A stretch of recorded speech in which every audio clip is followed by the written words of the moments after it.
Hello दोस्तों, you are welcome to the next video of this series in Shri KG2 PG. अब in this next video we are going to learn an important thing, and that is passive conversations. Passive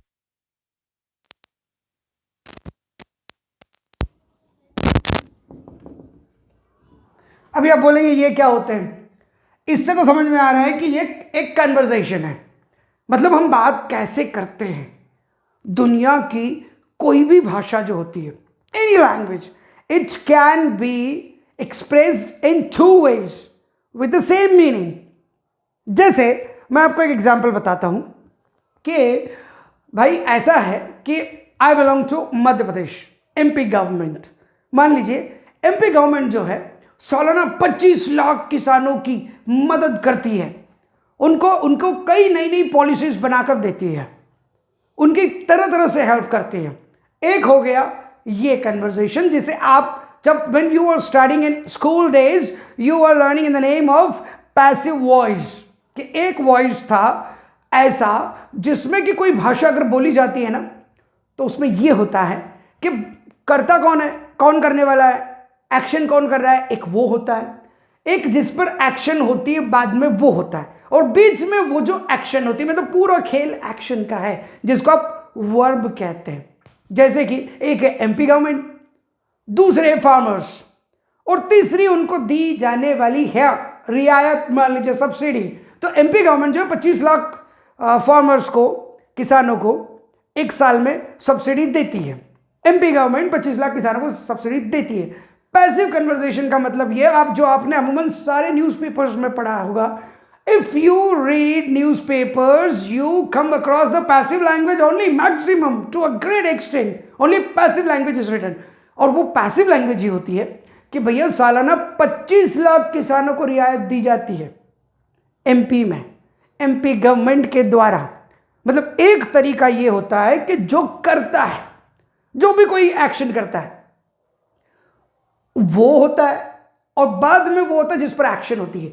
passive conversation में ये होता है कि जिस पर action हुई वो पहले उसको उठा के ले आते हैं, और इसके एक और लैंग्वेज बोलते हैं, वो आई कॉल इट दैट कि थर्ड फॉर्म, वर्ब की थर्ड फॉर्म लैंग्वेज, उसको बोलते हैं पैसिव लैंग्वेज। देखो कैसे, just minute, for a minute, just like what I told you कि एमपी गवर्नमेंट, मान लीजिए state government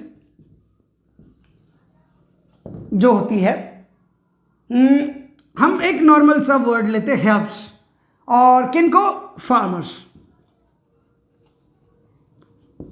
MP government, state government helps farmers. ये था एक्टिव, मतलब जो आपकी लैंग्वेज है नॉर्मल से। पैसिव वॉइस में ये होता है कि ऑलवेज, अच्छा आप जब भी न्यूज़पेपर पढ़ेंगे, जब भी कोई किताब पढ़ेंगे, if you are a student then so like it will help you a lot. और इससे बिल्कुल सर में दर्द होता है जब हम इसको पढ़ते हैं कि वो यार ये active voice, passive voice, it was so easy, and this will chase you at least from 8th to 12th। और अगर हम लोग जो एडल्ट्स हैं, like who have been to all this gates and all, जो हम क्रॉस हो चुके हैं, उनके लिए ये लैंग्वेज जो इंग्लिश सीख रहे हैं, उनके लिए जो अब तक सीखा है that is good, but you need to update yourselves with this conversation as well, कि इंग्लिश को ऐसे भी बोलते हैं। और ज़्यादा हिंदी तो ठीक है, इंग्लिश को जो पैसिव में बोलते हैं उनको सुपीरियर माना जाता है कि oh he knows got English, alright. So इसका ये है कि ऑलवेज किस पर एक्शन हुई उस पर फोकस होता है, फार्मर्स, फार्मर्स। अब एक से ज्यादा आपको मालूम है उसके टेंस के हिसाब से, सब्जेक्ट के हिसाब से उसकी हेल्पिंग वर्ब लगा के थर्ड फॉर्म लगा देते हैं, that's it. Farmers are helped by MP government, by state government, alright. So I want to tell you that what you are going to study today is passive language, passive conversations। मतलब ये कि अब तक आपने जो भी सीखा है उस सारी बात को आप ऐसे एक्सप्लेन कर सकते हैं कि जिस पर एक्शन हुई थी, आपने कुछ भी अब तक सीखा है, मुझे ये आज का जो इंट्रोडक्टरी सेशन होगा, इसके बाद वाले वीडियो में आपको सारा जो अब तक आपने सीखा हो, जो भी बोलते हो, उस सबको हम कन्वर्ट कर लेंगे। आज हमारा कॉन्सेप्ट क्लियर होना चाहिए, और वो ये है कि there are two ways of expressing yourself, whichever language you are using, whether it's Hindi or English or whichever language spoken in the world, if you are speaking any language, that can be expressed in two ways. वो दो वे में express हो सकती है, active और passive. Active मतलब जो action करने वाला, जिसके बारे में आप बोलते हैं कि हाँ ठीक है, मैं एग्जैक्ट 8 बजे घर पर पहुंच जाती हूँ, और फिर मेरा गेट कीपर जो है वो गेट खोलता है। आप स्टूडेंट्स के लिए ये बहुत होगा कि चलो convert it into passive, like my gate keeper opens the gate, my gate keeper opens the gate. एक हो गया गेट कीपर, एक हो गया गेट, और एक चीज है उसको ओपन करने की एक्शन। तो यहां आपने क्या बोला था, माय गेट कीपर ओपन्स, जो करता है, जो काम करने वाला, जो एक्शन करने वाला, वो पहले होता है। पैसिव में ये होता है कि एक्शन हुई किस पर, गेट पर खोलने की, तो the gate is opened by my gate keeper. Getting my point? जैसे बड़े मुद्दे चलते कई बार, आप अब तो अखबार की जगह सोशल मीडिया का वो मुद्दा है कि कुछ आपने सुना होगा कि कुछ एक एक्टर्स को ही काम दिया जाता है। Getting my point? जैसे देता कौन है? मान लीजिए कि कोई तो भी टीम है डायरेक्टर प्रोड्यूसर्स की, वो जो टीम है, बॉलीवुड टीम है, वो कुछ चुनिंदा एक्टर्स को काम देती है। That Bollywood team gives some special actors only, gives work to some special actors only, some countable actors only. अब इसका पैसिव कैसे हो जाएगा? किस पर एक्शन हुई वो देने की? कुछ काउंटेबल एक्टर्स पर। तो वो some countable actors only are given the work, the films. Getting my point? Like in maximum movies जैसे बोलते ना कि this XYZ actor works in XYZ directors movies. So think क्या हो जाएगा कि this XYZ directors movies are done by this actor. Getting my point? थोड़ा complicated हो रहा है, आराम से ले लेते कि एक ये है, हम बहुत इजी वाला एग्जाम्पल लेते हैं। जैसे कई बार होता है कि अरे यार मेरा जो बच्चा है वो बड़ा छोटा है, and he breaks his toys every week. He breaks his toys. अब ब्रेक करने वाला कौन है? ही, जो आप शुरू से यूज करते आ रहे हैं। किनको ब्रेक करता है वो? टॉयज को। तो toys are broken, this is the language of third form. एक ऑब्जेक्ट को आगे ले लिया, जिस पर एक्शन हो रही है उसको आगे ले लिया, फिर उसके साथ उसके टेंस के हिसाब से, उसके जो सब्जेक्ट है, ऑब्जेक्ट उसके कैरेक्टर के हिसाब से उसका इस्तेमाल लग गया और थर्ड फॉर्म हो गई।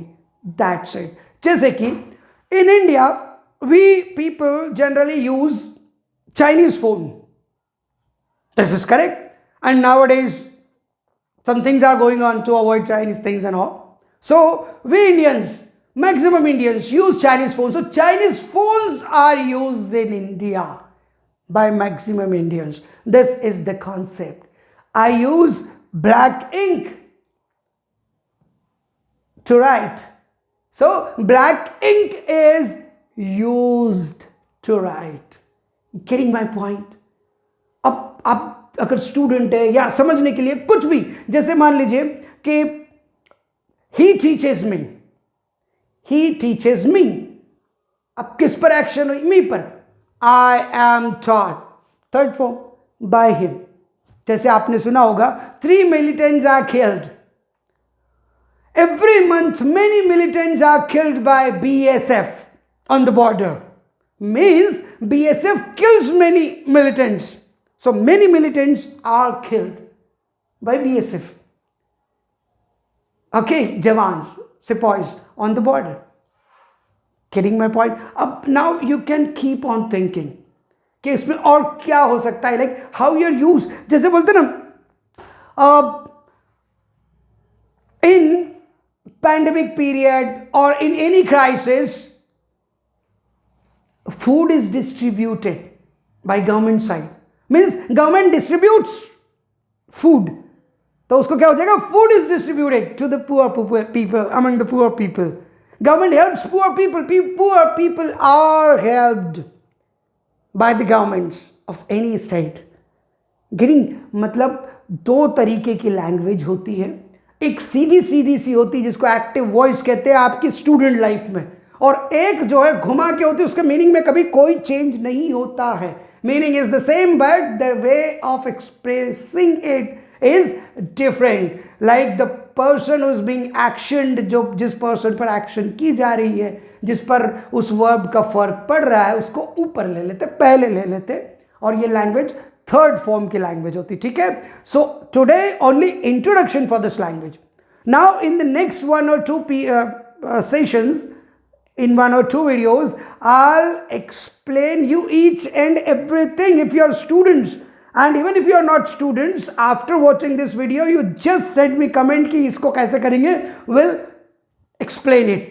और तब तक आप आराम से इसे वीडियो को देखिए. और ये जो मैंने आज इंट्रोडक्शन दिया, ये हेल्प ली थी सिर्फ फर्स्ट डे के वीडियो से, कि फर्स्ट डे मैंने आपको सिखाया था कि स्टेट गवर्नमेंट हेल्प्स, कोई कुछ करता है, अब किसी के द्वारा कुछ किया जाता है. Get it? And if you want to know about your online classes, you just WhatsApp me on the given number. Until then, bye bye, take care, Jai Hind.